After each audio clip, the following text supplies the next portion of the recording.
So, isang mapagpalang gabi po sa ating lahat mga kapatid. Purihin natin ang Panginoon. Ayan, so ang ating pong gospel ay hango sa Mark 3:7-12. Na kung saan, ang title po natin, si Jesus at ang napakaraming tao.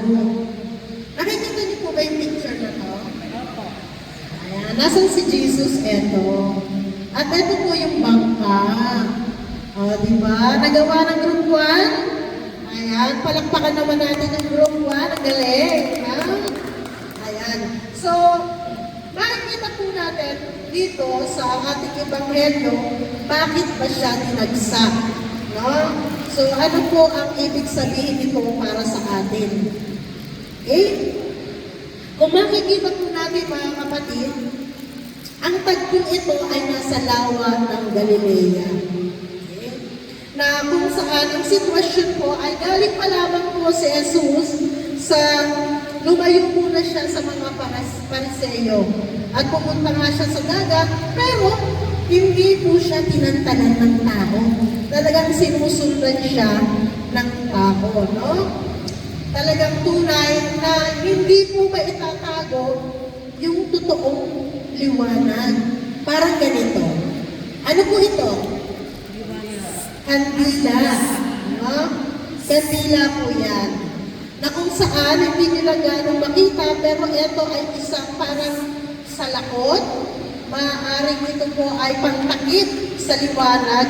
Na kung saan, di ba, kahit natakpan pa natin yung liwanag, lalabas at lalabas yung liwanag ng kandila. Amen po ba? Ah? Okay. So, yun nga po yung nangyari, no? Na ang tunay na liwanag ay mahirap itago. Ano po ba yung liwanag na ito? Ito po yung ebanghelyo ng Panginoon. Ito yung mabuting balita na nais niyang ipahayag sa atin. Na hindi po talaga mahihinto. Tulad ng gawain ito, hindi po ito mahihinto.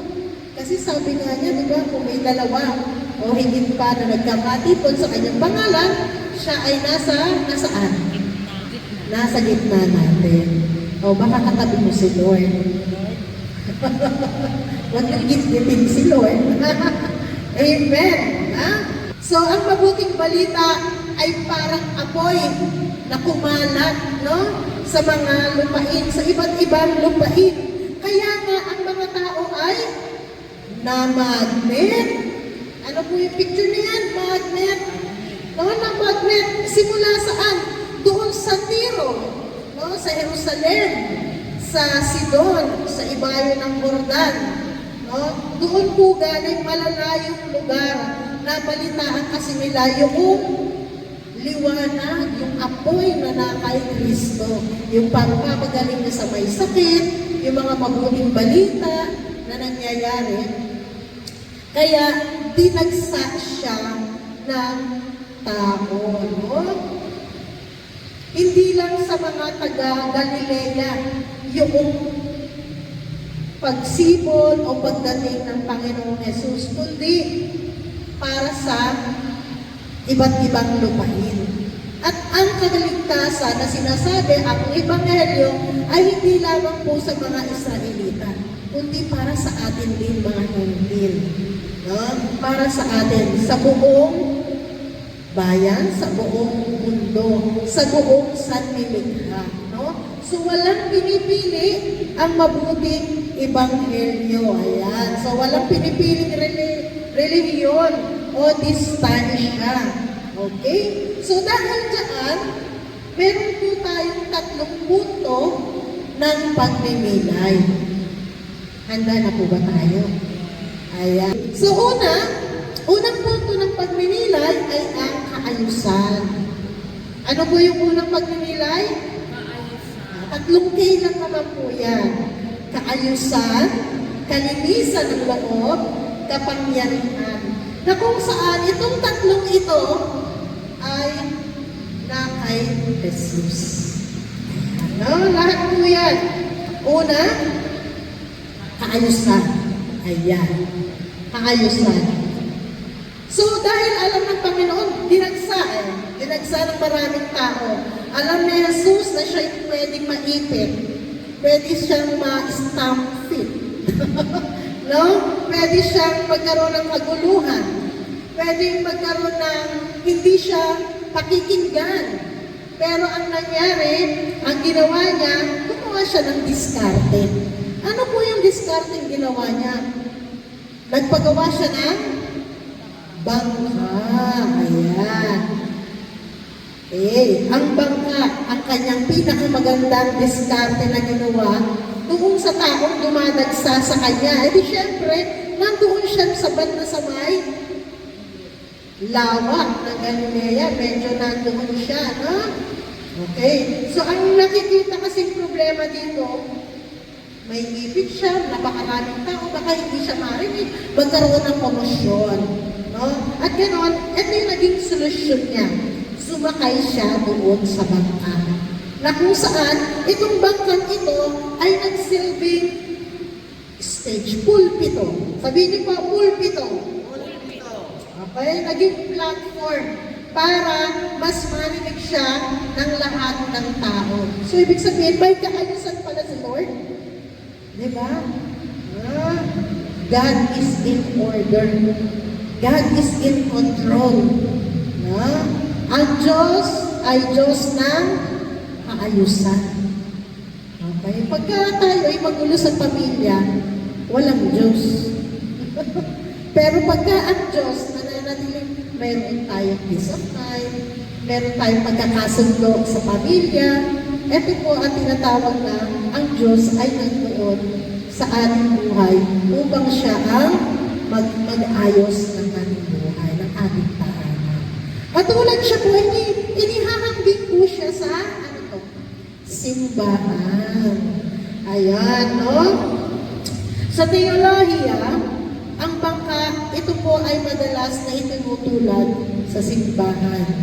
Isang ligtas na lugar. Ang bangka ba naging ligtas na lugar kay Jesus? Yes. Diba? Kasi dadagsain siya ng tao. Pwedeng maipit. Ganon din ang simbahan. Naniniwala po tayo na ang simbahan ay ligtas na lugar para sa atin. Para saan? Para tayo po ay magkaroon ng kapayapaan. Diba? Pagka meron tayong pagsubok sa buhay, anong pinupuntahan natin? Simbahan. Gusto natin umaten ng Mass. Gusto natin magdasal. Diba po? Kasi nandoon nakikita natin yung kapayapaan. Nandoon yung lugar na magiging malinaw nating naririnig yung salita ng Diyos pagka nandoon tayo sa simbahan. At medyo nababawasan yung ingay ng mundo. Diba? Yung ingay ng mundo na nandoon yung kasamaan. Diba? Nandoon yung mga balita, nandoon yung mga corruption, mga social media, mababawasan dahil nandito ka sa simbahan. Amen? Amen. So ano po yung unang punto? Kaayusan. Ikalawang punto, kalinisan ng loob. Okay, sino group 2? Ayan. Sabi ng babae, di ba? Merong gospel na, hawakan ko lamang ang laylayan ng kanyang damit. Ako ay gagaling. Amen ba? Sige. Ang kapangyarihan ng pagpapagaling. Lahat po tayo, sino po dito ang may sakit? Ang may karamdaman, high blood, taas ng dugo, may diabetes, may ulcer, lahat po tayo naniniwala na pagka tayo ay umahawak sa Panginoon, na tayo ay nakikinig ng salita ng Diyos, ito po ay nagbibigay sa atin ng kagalingan. Amen. Kahit na tayo pagod sa maghapon, na trabaho, pero once na tayo ay nakapakinig ng salita ng Diyos, bumababa yung ating kapaguran. Amen? Nagkakaroon tayo ng kapahingahan sa Panginoon. Amen? Balakpakan natin ang Panginoon. Si Jesus ang dakilang manggagamot. Hindi lang salita po yung dala niya, kundi pati yung kagalingan para sa ating buong pagkatao. Hindi lamang po pisikal ang kaya niyang pagalingin. maging ang ating spiritual. Ano yung spiritual na yun? Yun yung kasalanan. Ang kasalanan po kasi ay sakit. Diba? Yan. So yan din po ay kaya niyan pagalingin. Kaya niya tayong ialis, bigyan ng kalayaan doon sa sakit na yun. At upang tayo ay magkaroon ng kaligtasan. Amen? Amen. No? Pinatutunayan po nito na ang Diyos ay may malasakit. Hindi lang pangkaluluwa, kundi maging ang ating pisikal nararamdaman, ating mga sakit sa ating katawan. Amen? Amen. Kaya nga sabi, no? Pag may buhay, ay mayroong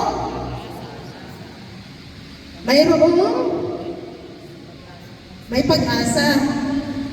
Habang may buhay, mayroong pagsubok.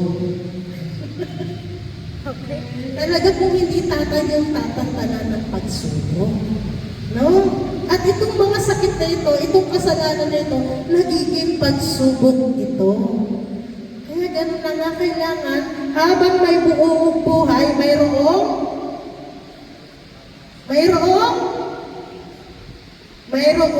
pagbangon. Kasi nga naman, di ba, habang tayo ay sinusubok, kailangan wag lang tayo magpasubok ng magpasubok. Kailangan mayroon tayong pagbangon. Bumangon ka. Diba, yung awit nga natin kanina, bumangon tayo sa kabila ng mga magsubok. Amen? No? Na dahil nandiyan ang Panginoon, nagbibigay sa atin ng pag-asa. No? Habang buhay, mayroong pagsubok. Habang may buhay, mayroong pagbangon. At habang may buhay, mayroong ayaw niyo na sumagot.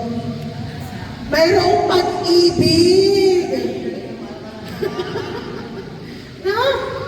Habang may buhay, mayroong pag-ibig, mga kapatid. Kasi ganun tayo kamahal ng ating Panginoon. Na hindi tayo iniiwan sa kabila ng mga pagsubok, sa kabila ng mga sakit na ito. Na habang tayo binabangon, nandun ang ating Panginoon, inaakay tayo, itinatayo tayo, dahil siya ay umiibig sa atin. Okay? At habang mayroong buhay, mayroong pag-asa. Ayan. Palakpakan natin ang ating Panginoon. Huwag niyong kalilimutan yan. Ha? Okay. Ano po yung unang punto?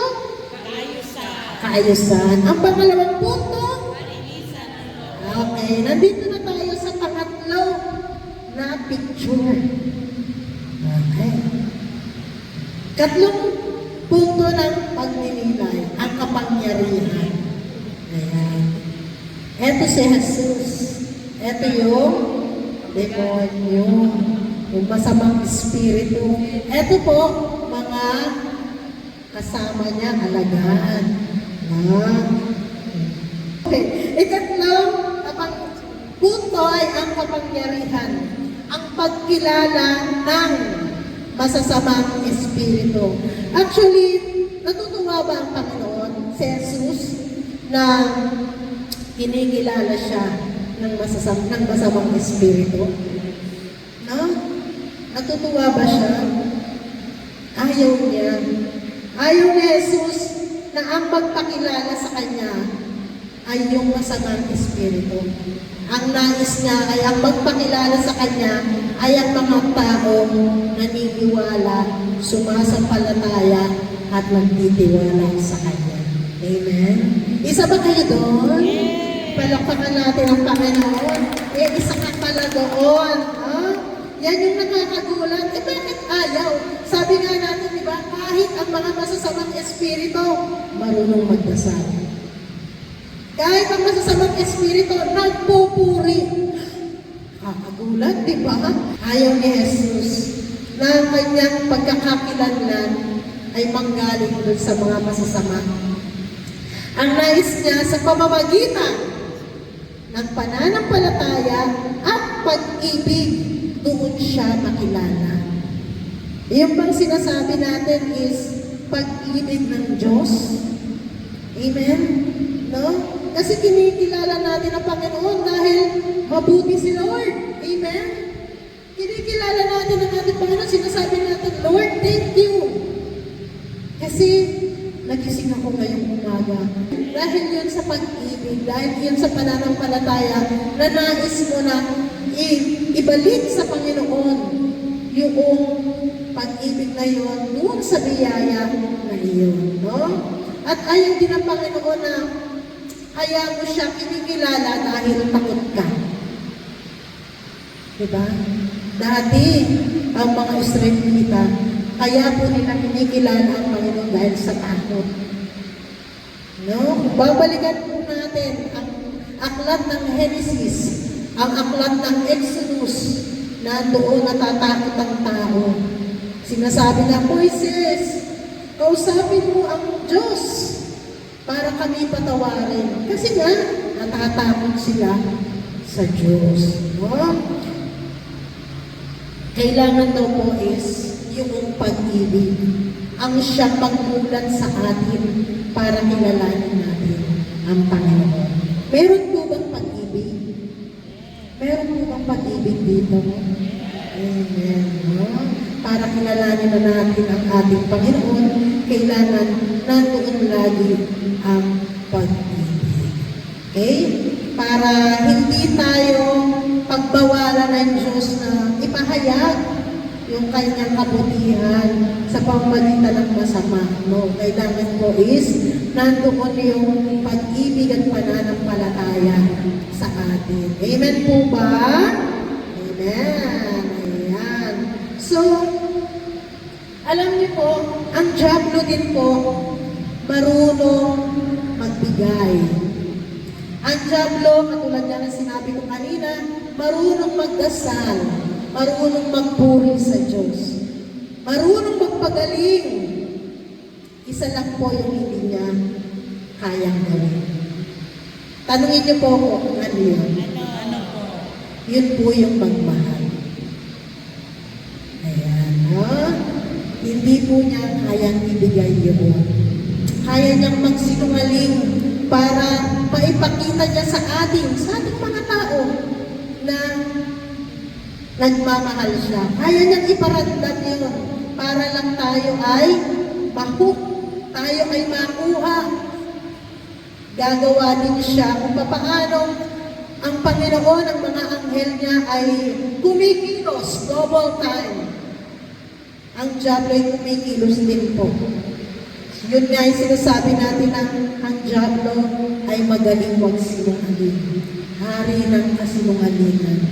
Kaya kailangan din po natin maging katulad ng kalapati. Maging matalino din tayo katulad ng ahas. No? Maging maamo katulad ng kalapati. Para mapagsuri po natin kung ano yung mga bagay-bagay sa ating buhay. Dagdagan po natin ng pananampalataya at pag-ibig sa Diyos. Amen? Magandang gabi po sa ating lahat.